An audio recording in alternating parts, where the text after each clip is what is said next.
This is the Comedy Club. The Comedy Club. The Comedy Club. On BBC Radio 4 XM. John Rogers is sitting with me, disappointingly, and not got your boots on, John. Well, I'm wearing them, but I'm stationary, which feels like a travesty, really, doesn't it? Yeah, well, John, you are a walker, a rambling man, in both senses of the words. And you've written this book, This Other London, which the conceit is... It's not all your regular stuff, shall we say? I wanted to get away from the traditional view of London into the sort of areas of London that are usually maligned. They're often come up as sort of punchlines in jokes or in crime reports, really. I speak as the self-proclaimed mayor of Balham. I noticed in your account of walking through Balham, mentioned the laundrette opposite me. I'm going to show it to Rita, who runs the laundrette. She'd be pleased to see her name in print. Yeah, you've explored areas that don't get mentioned in guidebooks. And, of course, most of us live in places like that, I suppose. Well, that was the idea, really, is that it's peculiar with London. There's the areas that get celebrated, the areas where people don't actually live, and places like Ilford and, Woolwich, Leytonstone. Woolwich. Woolwich, I don't know if you've got this in there about Woolwich, had the first ever McDonald's in Britain. I've missed that out, and I'm gutted that I did, actually. I imagine you are. Yeah. I went into the McDonald's in Erith on that day, actually. I walked from Woolwich to the Dartford salt marshes. Yeah. I finally sort of fell through the doors of the McDonald's in Erith. Do you know, famously, Linda Smith had a thing about Erith Leisure Centre. They had a competition as to what to call it, and they came up with Erith Leisure Centre. They had a death pact with Dartford or something. You've come across all sorts of funny places. What was that strange tower in Ladywell? Oh, yeah, the Ladywell Infirmary. This is what I like about doing this kind of walking, is that you get these surprises. These things just spring out of nowhere. Because if you go travelling, like I did to Indonesia to climb the great temple complex of Borobudur, the eighth wonder of the world, when you get there, you sort of think, this is what I expect it to be, and you're a little bit disappointed. When you go walking through sort of Lewisham and Ladywell, and you walk into a council estate, and suddenly there's this enormous sort of 100-foot tower, it blows you away, Yeah. There's a sort of comic twist to it as well in all this. I think you have to do this sort of thing with your tongue slightly in your cheek to get it across, because on the one hand, obviously, I'm deeply sincere about it, and I don't like to sneer at these places, which is often the traditional response to Leytonstone, where I live, and Perryvale.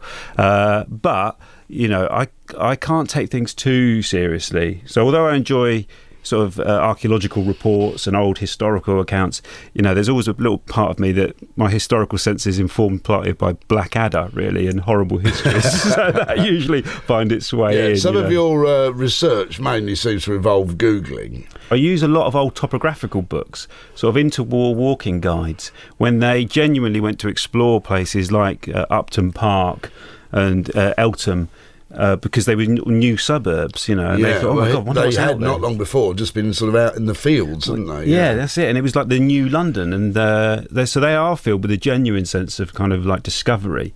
So I use those books largely as my guides, because when you Google Perryvale, you're normally just going to get estate agents listing. So, although I did find the fact about the Nazi party member who lived in Decane Court, which is where I live. I was going to ask you about this, because there's all this big whole history about Hitler was going to move into where I live, which I frankly am insulted by. I certainly would have invited him in.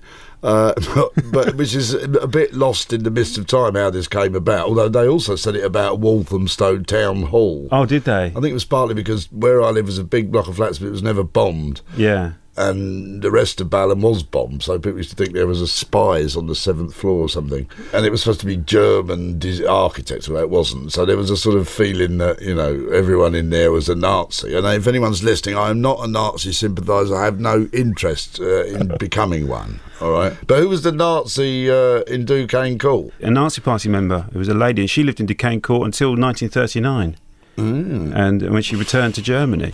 The past, as they say, is another country. It's funny to think that London, you say there are islands, really. Like Battersea used to be an island. Yeah, anything that ends in EY or C would have been an island. So, I mean, obviously Westminster's changed its name now, but originally that was Thorney Island. So that was an island. When was this up until? Well, some of it would have been thousands of years ago, most of it, but some of them would have been tidal islands up until the embankment of the Thames, really. And was that the 1850s, isn't it, when they did it to get rid of the stink from the river? People talk about the River Fleet, wanted to revive the River Fleet. And when you read the Victorian accounts of the River Fleet, they talk about it as being a putrid, plague-breeding sewer. Well, it's not inappropriate that Fleet Street was the home of journalists. So you're trying to say it still is a putrid, plague-breeding sewer. That's another thing. There are lots of rivers, aren't there, that you don't know, that are hidden or you don't know about, or whose courses run underground. Or I speak as a man who was once part of the Save the River Quaggy.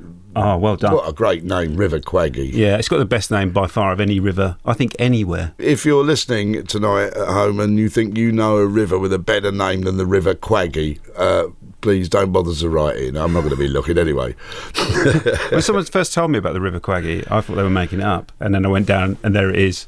Coming out the side of Lewisham. That's right, and it used to go through Sutcliffe Park, where I used to play football as a youngster. Thank you, John. We won't be seeing you on tour or anything, but your book is out, This Other London, The Adventures in the Overlooked City. Are you going off for a ramble now? I'm going to wander off. I'm going to head north and keep going. Like a flaneur, you see. Like a flaneur, yeah. You're listening to Radio 4 Extra. 4 Extra. 4 Extra. Where it's always time to party. I'm talking to John Rogers, who rambles and rambles, particularly with his book, This Other London.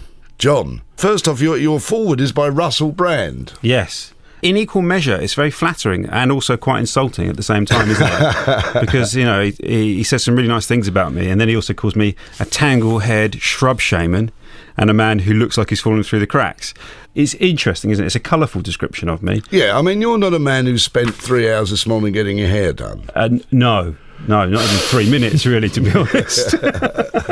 You might have brushed it once. Yes. But you because you were a comedian for a while, or you still are? Or? No, I'm not anymore. No, I did do some stand-up, but it was mainly, really, I was quite unenthusiastic about pursuing it as a career. And in fact, you gave up at the Bedford. Was that your last gig at the Bedford, the Banana Club in Balham? It might have been. It was on Bedford Hill. Yeah, the Bedford on Bedford Hill. Yeah, the Banana Cabaret. The Banana Cabaret. Yeah, well, I might have done a couple more. I did one when Russell was celebrating a year clean. So that tells you how long ago that was. I think it was 2003 in King's Head. But I carried on comedy writing, really. So I didn't completely leave comedy. Yeah. I had babies, basically. Who have you written for? Well, I write with Russell. I wouldn't say I write comedy for Russell. I sort of do research with Russell and sort of feed him bits of facts and figures, which he then makes funny. Have you had something to do with his Messiah Complex show? I have, yeah. And what did you research for that? Well, he sent me some people he wanted information on. So yeah, sort of did grids of information. So you're Russell Brand's researcher? Yes, that's probably not a bad description. He's a phenomenal character, isn't he? He is. He's a great. I've known him for a long time. I mean, I met him at about 1999 when we were doing a sketch show at the Riverside Studios. He's instantly unique when you meet him, and he's a lovely fella, and he's got an incredible mind. He's incredibly funny. He's a very warm person. So sort of. We became friends straight away. Yeah, I mean, we've been friends ever since and sort of working together on and off. What have you made of his career? Astonishing, although not that surprising in some ways. He's a very gifted man. I remember when we first met, and he recounted this story in a different version in one of his books, so I can set the record straight, is we were in a pub and and we were all talking about what we hoped to achieve in the short and long term, and some people were going, I want to get an agent or voiceover work, and it got round to Russell and it was like, well, what do you want? Because I want to be so famous I can't go out of the house. And I was like, Russ, you wouldn't be able to come out to a pub like this, everyone would be looking at you. And he went, well, look, they already are. And it was true. So fame for him is kind of like normality, I think, in a way. Yeah, I suppose it's true, because he's always very striking to look at, and people Do you think he's sometimes used his fame and talent to seduce women ever? I think that's a slur. I think he was seducing him before he was famous, to be honest. So I think it possibly just made it quicker. Yeah. And you've written this marvellous book that kind of rambles around the bits of London you don't know. Yeah, I'm pleased you came to South London as well, which is so often ignored by people who write books about London. For me, the discovery of South London, particularly the topography of it, all the hills and stuff. Yeah, it's and like, you're very good. You talk about the third city, which is Wandsworth Common, Clapham Common and Tooting Common. There's an incredible collection of common land in southwest London, which is something like 4 times the size of the city of London, the square mile. They're building this sort of like billionaires gulag in Vauxhall. Yeah, that's right, by the river there. The ultimate gated community. Either end. They've got a tube station at either end, so they don't have to walk anywhere. And they're calling it London's third city. And it's a bit like, well, hang on a moment, Stratford was London's third city just last year. That's been deleted. Hey, you know about PR. That's yesterday's news. Yeah, maybe that's why I'm really bad at PR.